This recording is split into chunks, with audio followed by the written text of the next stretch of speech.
Welcome to Her New Lens. I'm your host, Tricia Rose Stone, and today we're exploring one of the deepest truths I've learned across two very different careers, optometry and coaching. For over 20 years, I help people see the world more clearly.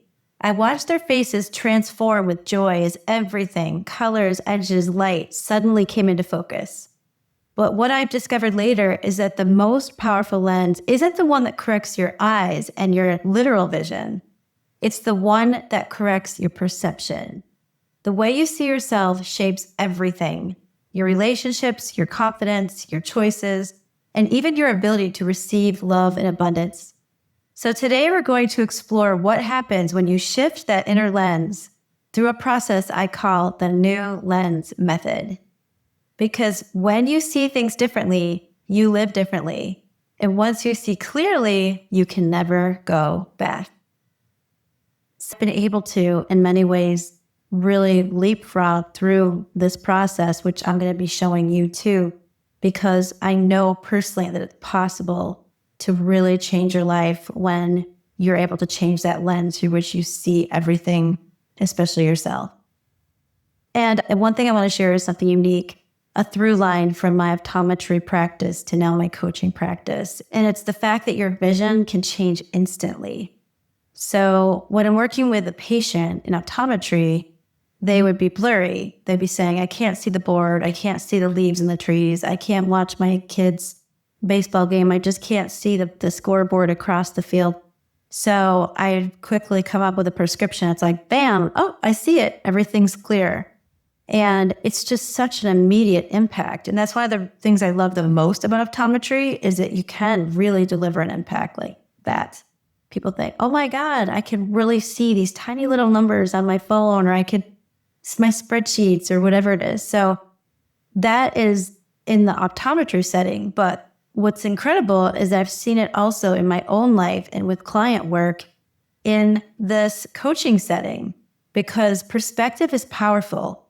When you see a person differently or a situation differently, there is a change that happens instantly. And I'll just give an example of this person is really difficult and they're causing a lot of problems in my life. And I don't know how I'm going to deal with this person.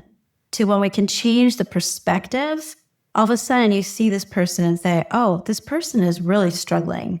This person has a lot of issues and challenges that they're struggling with right now. And the whole thing changes. All of a sudden I can go from really irritated, frustrated to compassion, like this person struggles and that's why they're behaving this way. And so it happens so quickly. And that's why this work is so powerful is yes, there is a process and I'm going to be going into the pillars of this process, but at its core, the ability to see differently can happen very quickly. On that note, I want to share something I love, Malcolm Gladwell's book, Blink, where he talks about thin slicing, how we make instant judgments and we see things in a split second. And that's kind of the same idea, like the example he gives in his book about a statue that supposedly was this amazing artifact that these people thought they found. And when the person who really knew what it was took one look at it and said, nope, that's not it. It's that idea of that quick, radical knowing, but it also can be connected with insights, which is, again, this visual lingo, which I love. Keeps coming up for me. There's like endless visual references I can use in my coaching program. But insight is, oh, I get it now. I got an insight. And that insight is very important and it can happen very quickly and it can happen with lens shifting. So we're going to be getting really deeper into that. But it is also like an awakening because a client can say, oh my God, I just realized I've been seeing myself through my ex's lens. My ex didn't think that I was that important. My ex didn't want to be with me anymore. And he thought that there's something wrong with me or there's something off. And I've been seeing myself through that lens instead of throwing that lens away and having a brand new lens of how I see myself. So this is how quickly it can change because you start to realize, wait a minute, all these feelings I've been having over the past 6 months over my ex are just because I'm looking at myself through his lens instead of tossing it aside in the garbage and saying, I'm going to change that lens and I'm going to see myself through a very different lens. And that's a whole different life experience. So that is an example of how these insights and awakenings can happen really quickly. So next, I'm going to get more in the depths of my new lens method. It is a 4-pillar program. The first one is heart-led transformation. The second one is empowered vision. The third pillar is authentic integration. And the fourth, and my favorite, is radiant embodiment. So we're going to go through these one by one. I'm not going to bore you with all the details, but I want to give you an idea of what these pillars are for, some of the coaching that happens within the pillar, and some of the leading experts in the field that I encourage my clients to study and incorporate some of their ideas into the teaching. And first one is with heart-led transformation. So this is a very heavy coaching pillar because this is where we realize sometimes the first time what lens you've been looking through. And it could be in a particular area of your life. It could be, I've been looking through this lens in romantic relationships, or I've been looking through this lens in terms of financial abundance, or I've been looking through this lens in terms of my own likability or my own lovability. So it depends on what area that you're wanting to work through, but we take a look and start to see that lens sometimes for the first time. And there's a lot of feelings, of course, that come up there because when you're looking through the lens, there's a lot of beliefs ingrained into the lens and layers of beliefs sometimes. And those beliefs are nothing more than thoughts that have very deep grooves. And those two things are affecting the way you feel. So there's a lot of thought work in pillar 1 and really looking at figuring out what are the beliefs that are in your lens. What are the thoughts that continue to go on repeat in your lens?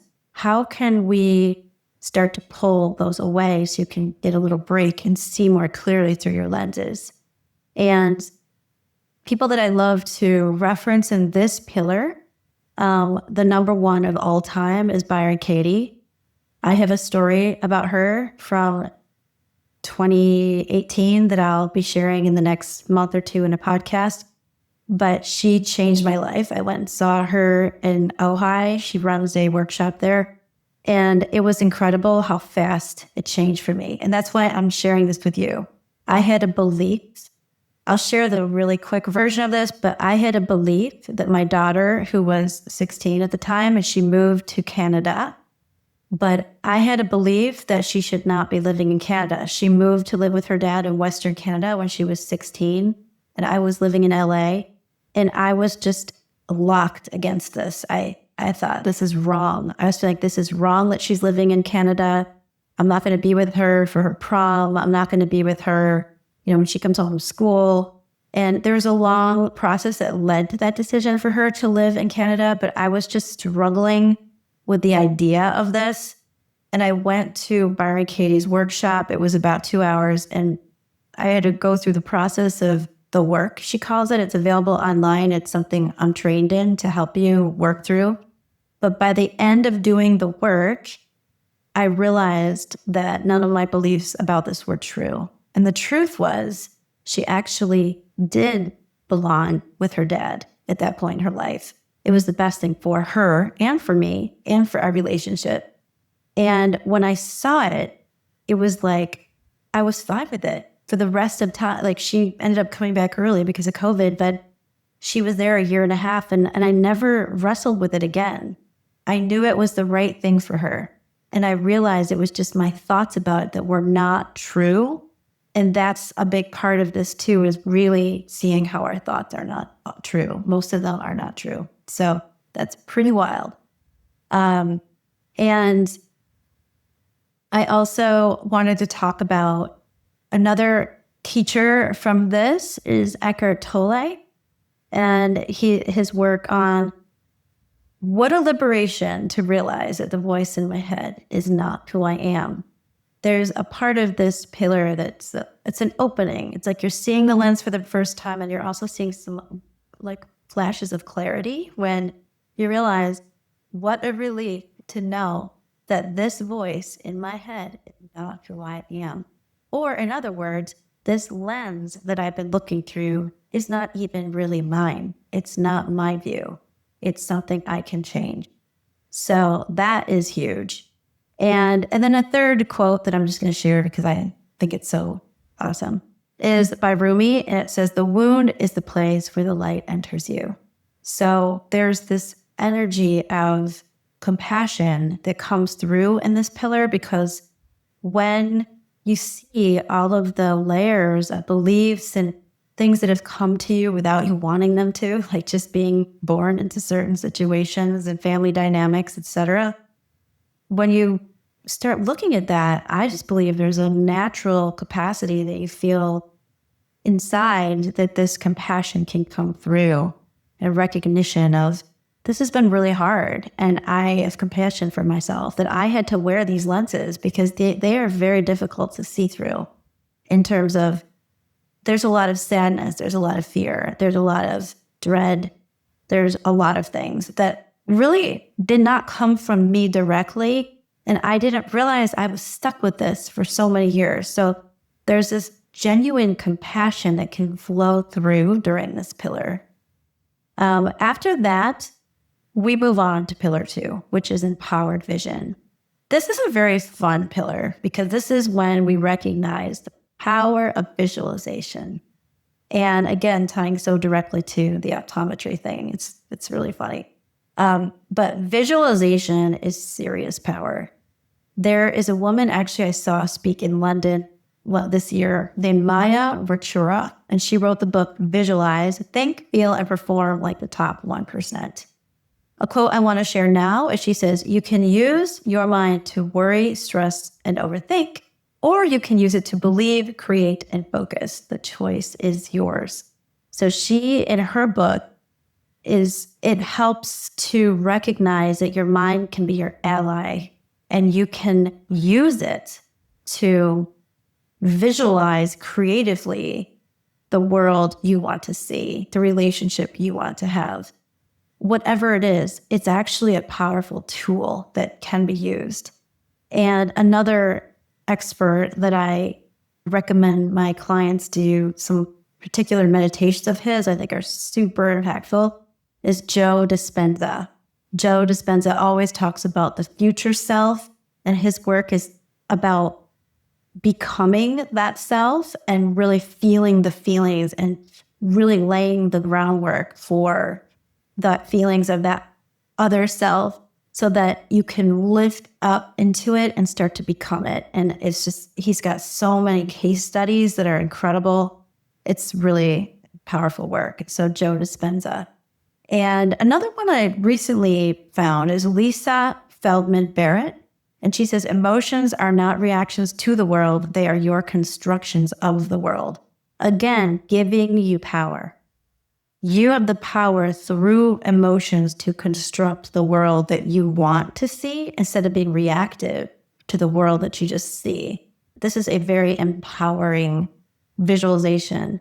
And you also get the chance to have fun and to imagine what do you really want, and to daydream and to really go deep into your biggest, wildest dreams and goals and explore them. So that is pillar 2.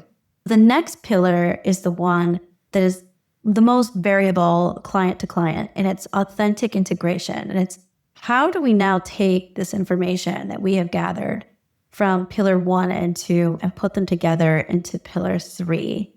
So pillar 1 is recognizing patterns, beliefs, thoughts, and beginning to introduce healthier ones. And so you have this new lens that's maybe a little vulnerable because you're just starting to practice it. And then a visualization, which is giving you more muscle behind it and more direction of where you want to go. And 3, authentic integration is starting to really feel it in your body.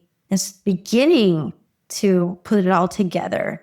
And one of the teachers I love with this is Brené Brown. She's about authenticity. Authenticity is the daily practice of letting go of who we think we're supposed to be, letting go of the old you, becoming the new you. And we introduce the idea of boundaries because when you think about it, if you're kind of this little boat that's got this brand new awakening and awareness and you're sailing along, you're cruising along, you need to put a boundary to support yourself because it's brand new. It's you want to build that muscle. You want to build those neural pathways. So boundaries are a really important part of that.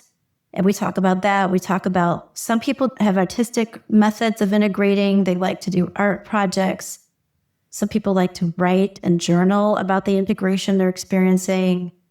It could be anything. So some people like to write it down. Some people like to talk it out every week in coaching. It's really depends on the client. The client knows what's best. So as a coach, I partner with them. And in this area, they kind of lead like what they can do to integrate everything they've learned and everything they've discovered about themselves in the past 2 pillars. And that leads us to pillar 4, which is now there's more stability in the integration. Now we're going to take it out into the world. And that is radiant embodiment, which is my favorite pillar. This is where real change happens.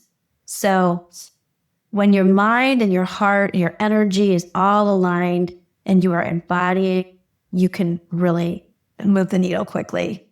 So this I want to share by Sarah Blondin. She says, embodiment means becoming so present in your body that you can hear the whisper of your soul.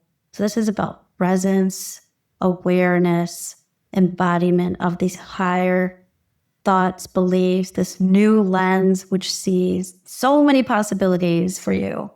And it sees them happening. It sees it's right there. And it's just bringing that into the world on a daily basis.